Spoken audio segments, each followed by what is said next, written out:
Skull, wearing white with gold, officially weighing in at 159 1/2 pounds. His professional record.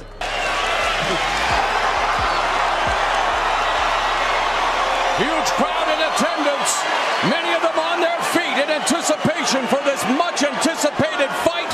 According to show stats, Canelo is confident he's stepping in to secure a victory against Scull, but Scull isn't an easy opponent, and he's made that perfectly clear as well. With this Cuban style of boxing, what kind of fight are you expecting to this man, William Scull? Oh, I expect the same. At the beginning, it's going to be a little bit difficult, but I'm different Canelo now, and he's going to feel it Saturday. Since the fight was announced, Canelo has looked dialed in, laser-focused, and determined. He's made his intentions known. He plans to punish William Scull. He didn't travel across the world just to scrape by with a narrow win. This isn't just another title defense. It's his debut fight outside North America and the beginning of a new 4-fight deal with a Saudi Arabian promotional company.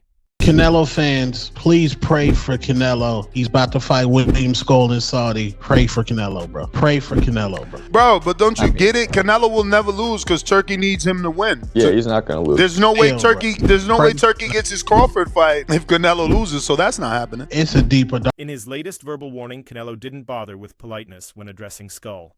After Scull joked about eating well on Saturday, Canelo shot back instantly, "The only thing on his plate will be my right hand." That kind of icy, confident threat isn't unusual for Canelo, but it always hits hard. Every time he speaks, it's a reminder that trash talk doesn't win fights. The ring does. That's where, he says, the real truth comes out. Canelo, can I get your remarks on Skull's comments that he said he's going to eat you in the ring on Saturday night? I have my kids here. If no, I can say what he's going to eat on Saturday. But he's going to eat punches. That's what he's going to eat. In that way, he's gonna eat. Canelo has been under the spotlight since his teenage years. He's taken on legends like Floyd Mayweather, Gennady Golovkin, Sergey Kovalev, and Caleb Plant. He's fought across multiple weight classes, constantly pushing his limits, always, with one mission: to be remembered among the greatest. Now, he's chasing another milestone, becoming undisputed once again. And this bout with Scull is a key stop on that journey. But while Canelo's resume is filled with belts and icons, William Scull arrives unbeaten and hungry. I'm taking nothing away from Scull. I see what could be a very handy, if not easy, win for Canelo. Yeah, matches up to the minus 6,600 line according to Las Vegas. Is that all it is? Minus 6,600? Yeah, that's... Wow. The Cuban fighter enters with a spotless 23-0 record, including 9 knockouts, and he's riding high after a win over Vladimir Shishkin that earned him the IBF title, the same IBF belt Canelo once vacated to pursue other opportunities. That single detail adds an edge to this clash. Scull isn't just defending a belt, he's facing the man who left it behind as if it didn't matter. That's powerful motivation, especially for someone like Scull, who's had to earn everything the hard way. I'm about to be a 2-time undisputed fighter, so that's all about. You mentioned the Cuban style up there. What other challenges does Scull present to you, though? Oh, he's a very skillful fighter. He's have a lot of talent, and but I've been in the with all kind of the styles, so I can adapt myself to any fight. Scull doesn't act like the typical flashy underdog. He's composed, almost icy when he talks. His focus is on strategy, not emotion. He avoids trash talk and hype. "I fled Cuba, crossed borders, and now I'm here to win," he said, summing up his journey in one powerful line. Scull understands the weight of this moment. He's not here to make a decent showing, he's here to win, and he genuinely believes he can. The spotlight may be on Canelo, and the crowd might favor the Mexican superstar, but Scull is dangerous because he has nothing to lose.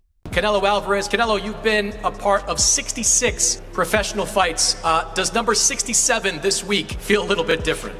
Feels the same for me. I love boxing, I enjoy boxing, and for me it's the same. I'm very excited to be here in Riyadh. That's the only change. It's one of my dreams, fighting in another country. Now I'm about to do it. I'm excited. It's the same for me. It's the same, excited, motivated. Still, not everyone believes Scull has what it takes. Nigel Benn recently shared a blunt story about Scull's sparring session with Ben's son, Conor Benn. According to Nigel, Scull looked exhausted by the 4th round, began asking for breaks by the 5th, and didn't even come out for the 8th. If true, that kind of sparring rumor could raise concerns. He was sitting on the ring rope, kinda tired. Conor put it on him. "He couldn't come out for the 8th round," said Nigel. "It's harsh, and it's definitely not the kind of talk you want circulating before a massive showdown. You know, Nigel's a religious man, so he's not really going to want to lie. But it's very hard to believe. Look at the size difference between Conor Benn and William Scull. Skull's absolutely huge compared to him. Second of all, Skull's probably in the hardest training camp of his life. He's training to fight Canelo. I doubt he's getting stopped by Conor Benn, who's way smaller than him. It's hard to believe. But sparring is just that. Sparring. Skull's supporters argue that everyone has off days in training. What matters is how a fighter performs under the lights with gloves on and the world watching.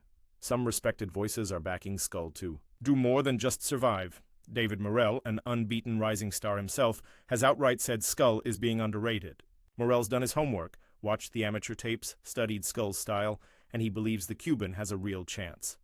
He's very strong, he's very dedicated and disciplined, said Morrell, adding that if the judges are fair, Scull could deliver one of the year's biggest upsets. Then I fight back round, I think 5, he was up, no, because Conor only has 40 seconds rest. And then what he was doing in between the middle of the rounds, he was sitting on the rope because he was tired. Then it came to round 5, 6, 7, started feeling the pace. This is William Scull, IBF champion. Superstar. And then Morrell's words hold weight because he's not just speaking as a fan, he's a fellow fighter gearing up for his own battle against David Benavidez, a name often linked to Canelo's future. So when someone like Morrell says not to overlook Scull, it's worth paying attention. Fighters notice things the casual fan might miss. Habits, timing, weaknesses, and grit that don't always show up in highlight reels. And Morrell sounds convinced. Scull is no walkover. He's a real threat. In this fight, telling me that Canelo will stop William Scull. I think Scull obviously beats Shishkin to win the vacant title last October, but I mean, I don't think he's great. The rest of his record is fairly padded, in my opinion. Yes, Canelo probably is past his best. We'll come to that next, but I still think he's got enough to maybe even stop Scull. So I'll go with Canelo. It'll be at second half of the fight stoppage for me. Around 8, 9, 10. Adding even more intrigue to Fight Week is the looming name of Terence Crawford. Canelo versus Scull isn't happening in isolation. Everyone knows that if Canelo wins, it sets the table for a mega fight with Crawford this September, a clash that could crown the true undisputed king at super middleweight. Crawford, a technical wizard and current undisputed welterweight champ, would be jumping up in weight to face the larger Canelo. The hype is already brewing, fueled by Turki Alalshik, who's been investing heavily in turning Saudi Arabia into boxing's newest power stage. I know that Canelo's getting ready to fight Terence Crawford around September, but he has William Scull in front of him, a guy who's hungry and has a really huge opportunity. Canelo Alvarez kind of in a small decline. Not saying that he is. I love Canelo, my favorite boxer ever. But Canelo in these recent fights have made the fights a lot closer than they should be against his opponents. I'm expecting Canelo to get the win. I don't know if he's going to get a knockout or a decision, but I think the fight's going to be a lot closer than people may. But what if Canelo doesn't get past Scull? That's when the stakes rise even higher. There's an entire blueprint in place. Titles at risk, big money on the line, legacy-defining moments being built, and Scull is the one man standing in the way, and he knows it. He's aware he wasn't the first pick. He knows Canelo could have chosen Edgar Berlanga instead. But now that he's here, Scull looks ready to seize the spotlight, not wait for it. Yo, you feel slighted? I could have had the Scull fight. Nobody knew that. I had Scull in my DM. Me and him was talking. He was telling me send the contract. He made a video, send me the contract. I was gonna beat him. Like Scull was easy work. Now Canelo gotta come, cause he want that undisputed. And look, now he's fighting Scull and me. Yeah. You get what I'm saying? It's about this, bro. And if even Amir Khan, who shared the ring with both Canelo and Crawford, had something to say. In a recent interview, he focused more on Crawford, praising his intelligence, speed, and underrated power. You need everything in this game: IQ, movement, power, speed. Crawford has it all, said Khan, pointing out that people often overlook how hard Crawford can hit. Khan's remarks lean toward the future potential Canelo versus Crawford showdown, but they highlight something crucial. Canelo's power may intimidate, but Crawford's brain could be the deciding factor. All these takes, predictions, and opinions, they're part of what makes this moment so electric.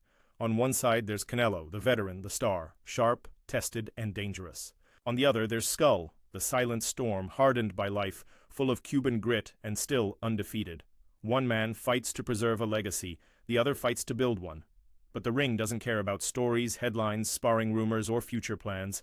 It only recognizes the fighter. Like me, I can adapt myself to any style, and this is not going to be the exception. But you know, it's a champion, and I want to be undisputed again, and I think it's a good match for me. When the bell sounds in Riyadh, it comes down to two men and pure willpower. Canelo says it'll be a different experience for Scull, and he likely means it. But Scull insists he's calm, prepared, and strategic, that he's been through too. Much to break now. Some are already turning the page to Canelo's next chapter. Others are wondering if Scull can rewrite the whole book. But the real question is, what do you think? Is it finally time for Canelo to fall?